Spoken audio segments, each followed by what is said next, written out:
बिस्मिल्लाहिर्रहमानिर्रहीम अस्सलामु अलैकुम व्यूअर्स। कैसे उम्मीद करती हूँ कि सब ठीक होंगे। शुक्र अल्हम्दुलिल्लाह मैं भी ठीक हूँ। तो व्यूअर्स, जैसे कि आप सब जानते हैं कि आपके साथ रेमेडीज़ और रेसिपी शेयर करती हूँ और दुआओं का भी एक सिलसिला शुरू किया हुआ है।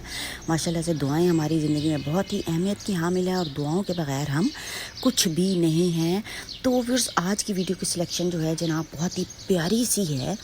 जैसा कि मेरा कंटेंट है जनाब दुआओं के बारे में, मैं आपसे दुआएं शेयर करती हूँ और रेमेडीज़ और रेसिपीज़ भी शेयर करती हूँ। पर अब ज़्यादातर मेरा जो रुझान है वो मोस्टली जो है मैं दुआएं ही शेयर कर रही हूँ, क्योंकि रेमेडीज़ और रेसिपीज़ तो आपको कहीं ना कहीं से भी मिल जाती हैं और ख़ुसूसी दुआएं जिनसे कि आपकी ज़िंदगी आसान हो सके, बेहतर हो सके और जनाब खुशहाल हो सके।